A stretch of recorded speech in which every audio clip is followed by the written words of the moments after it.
Hello students, welcome to my channel. इस video में हम करेंगे एनसीईआरटी एक्सरसाइज से क्वेश्चन नंबर 6.4। क्वेश्चन की स्टेटमेंट आपके सामने है।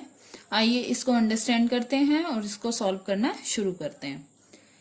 इस क्वेश्चन में हमें एक लूप दिया गया है वायर का बना हुआ और इसकी शेप है रेक्टेंगुलर। इस रेक्टेंगुलर लूप की साइड्स हमें गिवन है 8 सेंटीमीटर और 2 सेंटीमीटर।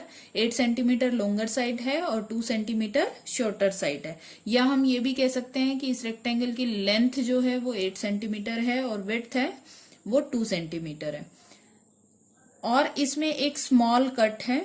स्मॉल कट मीन्स ये क्लोज्ड लूप नहीं है। हमें मेंशन करना पड़ेगा कि इसमें एक कट गिवन है और ये मूव कर रहा है, moving out of a region of uniform magnetic field.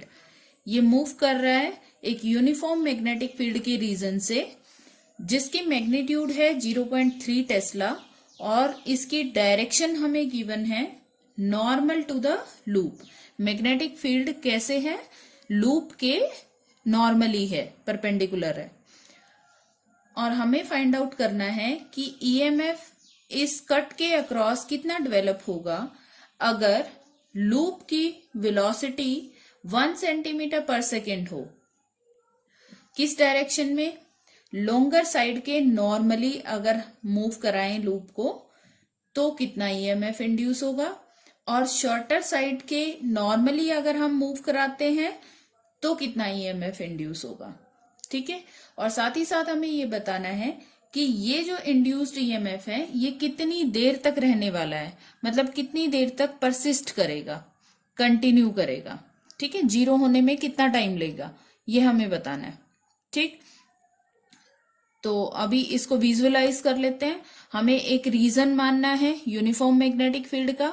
उस रीजन में एक रेक्टेंगुलर लूप मानना है और वो लूप जस्ट एज पर होगा उस रीजन के, क्योंकि वो बाहर की तरफ मूव कर रहा है, ये हमें बताया जा रहा है। ठीक है। और इसकी वेलोसिटी हमें माननी है 1 सेंटीमीटर पर सेकेंड। और कैसे माननी है? जिस भी साइड के से हम मूव कराएंगे उस लूप को, उस साइड के परपेंडिकुलरली मूव कराना है। ठीक है। जैसे ये साइड है तो ऐसा मूव कराएंगे परपेंडिकुलर। चलिए इसको विजुअलाइज करते हैं। ये मैंने मैग्नेटिक फील्ड यहाँ पर मेंशन की, इसमें ये मैंने लूप बनाया। आप देख सकते हैं इसमें मैंने एक कट शो कर दिया है। कट आप यहां भी कर सकते हैं शो, कहीं पर भी कर सकते हैं इसमें। ठीक है। बट क्लोज्ड लूप नहीं शो करना है। क्लोज लूप अगर होगा तो इंड्यूस्ड करंट हमें मिलेगी, ना कि ईएमएफ। ठीक है। तो ईएमएफ कैलकुलेट करा रहे हैं तो ओपन लूप होगा। अच्छा, इसके बाद हमें ये समझना है कि मैग्नेटिक फील्ड और ये जो लूप की जो साइड मूव कर रही है इसकी वेलोसिटी साइड के परपेंडिकुलरली मूव कर रहा है, ये आपको समझ में आ रहा है। ये लॉन्गर साइड है इसके परपेंडिकुलर। अगर हम शॉर्टर साइड से भी मूव कराएंगे तो ये शॉर्टर साइड है इसके परपेंडिकुलरली मूव करा रहे हैं। तो ये कौन सा केस बनता है? क्या इसमें ईएमएफ इंड्यूस होगा या नहीं होगा, पहले ये फाइंड आउट करेंगे। तो कोई भी लूप या कंडक्टर जब भी अपनी लेंथ के परपेंडिकुलरली मूव करता है और मैग्नेटिक फील्ड के भी परपेंडिकुलर होता है तो वहां पर मोशनल ईएमएफ होती है। ठीक है। मतलब बी, एल और वी का रिलेशन कैसा होना चाहिए? आपस में परपेंडिकुलर होना चाहिए। एल वो साइड जो कंडक्टर मूव कर रहा है। ठीक है। तो ये एल कंसीडर करेंगे, ये एक्स में हो गया, वेलोसिटी इसकी वाई में दे दी है, और मैग्नेटिक फील्ड क्या है आप देख पा रहे हैं इसमें गोइंग इनटू द पेपर मैंने शो किया है, तो ये जेड हो गया। तो एक्स वाई जेड का रिलेशन बन गया, तो यहां पर ईएमएफ इंड्यूस होगा। कौन सा केस है ये? जहां पर एरिया चेंज होगा। एरिया चेंज होने के कारण फ्लक्स लिंक चेंज होगा, और फ्लक्स जब चेंज होगा तो ईएमएफ इंड्यूस होगा। ये फैराडे का लॉ है। तो देखिए जैसे ही हम इस लूप को बाहर निकालेंगे तो ये रीजन फिनिश हो जाएगा मैग्नेटिक फील्ड का। इसके बाद जैसे ही लूप बाहर आएगा तो लूप मान लीजिए इस तरीके से बाहर आया, तो इस हाफ लूप में मैग्नेटिक फील्ड लाइंस नहीं होंगी और इसके साथ लिंक होंगी, तो हाफ एरिया जो है उसके साथ फ्लक्स लिंक होगा, इसलिए फ्लक्स हाफ हो जाएगा और ईएमएफ इंड्यूस भी चेंज हो जाएगा। जैसे ही ये पूरे तरीके से बाहर आ जाएगा, पूरे तरीके से बाहर का मतलब है इस तरीके से ये लूप कंप्लीटली बाहर आ जाएगा, तो मैग्नेटिक फील्ड लाइंस ही नहीं होंगी, तो फ्लक्स लिंक नहीं होगा और ईएमएफ इंड्यूस भी नहीं होगा। मतलब कितनी देर तक ये ईएमएफ रहने वाला है इसको हम जज कर सकते हैं, जितनी देर इसको यहां से बाहर आने में लगेगा। तो यहां से जब ये बाहर आएगा तो कितना सेंटीमीटर ये मूव कर लेगा, डिस्टेंस कितना मूव करेगा, ये जब पूरा बाहर आ जाएगा तो कितना मूव करेगा, 2 सेंटीमीटर।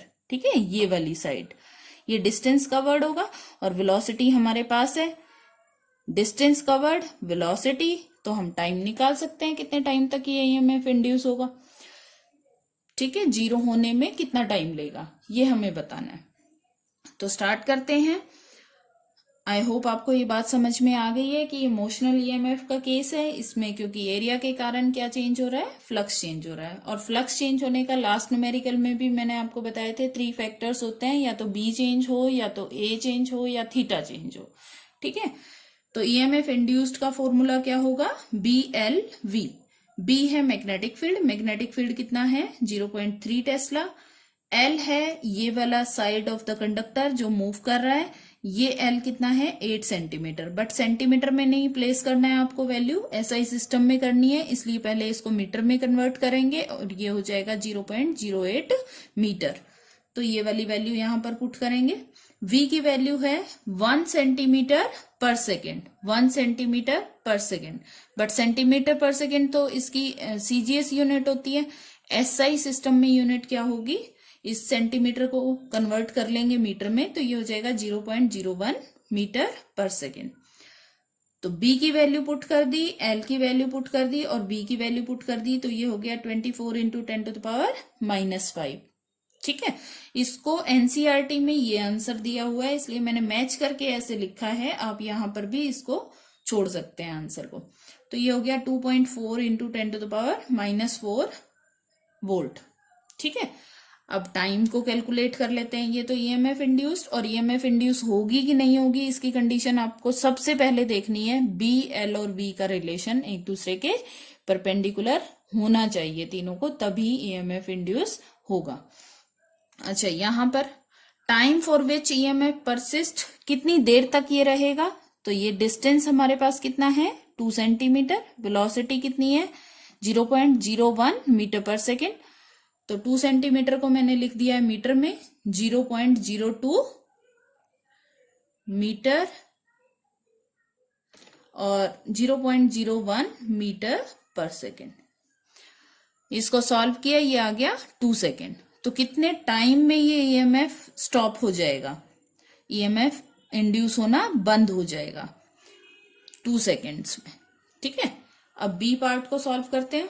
बी पार्ट में क्या है, शॉर्टर साइड की तरफ से अगर लूप को मूव करेंगे, सेम मेथड, बी एल और वी को देखेंगे। एल है अब वाई डायरेक्शन में, वी है एक्स में और बी है जेड में, तो तीनों का अभी भी म्यूचुअली परपेंडिकुलर वाला रिलेशन है, इसलिए ईएमएफ इंड्यूस होगा। कितना हुआ, बी एल वी, बी की वैल्यू है 0.3, एल की वैल्यू है 0.02, v की वैल्यू है 0.01। एल अभी कितना है, शॉर्टर साइड है 2 सेंटीमीटर है, तो 2 सेंटीमीटर की मैंने मीटर में वैल्यू प्लेस कर दी, तो ये हो गया बी एल वी।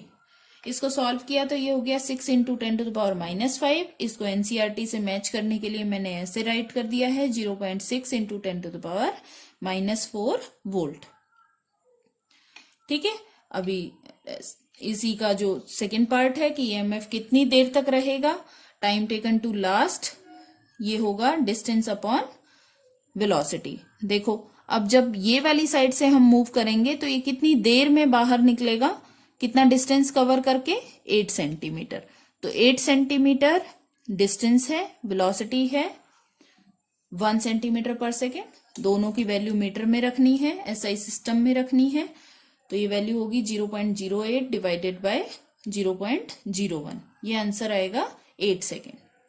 ठीक है, तो फर्स्ट पार्ट का दोनों हमने ईएमएफ इंड्यूस्ड भी बता दिया और कितनी देर के बाद ये स्टॉप हो जाएगा इंड्यूस होना ये भी बता दिया। सेकंड में भी सेम मेथड को फॉलो किया। बस इसमें इस क्वेश्चन में नोट करने की यही बात है कि पहले आप कंडीशन जरूर देखें, क्योंकि ट्रिकी क्वेश्चंस आते हैं जब कंसेप्चुअल बेस्ड आते हैं क्वेश्चन पेपर में, तो उसमें हो सकता है ये रिलेशन ही ना दिया हो, इनमें से कोई भी एक दूसरे के पैरेलल आ जाए, परपेंडिकुलर वाली सिचुएशन ना हो। थीटा होगा तब भी होगा ईएमएफ इंड्यूस, लेकिन तीनों एक दूसरे के परपेंडिकुलर नहीं होंगे या कोई भी दो एक दूसरे के पैरेलल हो जाएंगे, तो उस केस में ईएमएफ इंड्यूस नहीं होगा। ठीक है, आई होप आपको ये क्वेश्चन समझ आ गया होगा। इसके सोल्यूशन को नोट कर लीजिए और एक दो बार प्रैक्टिस कीजिए। Thank you so much.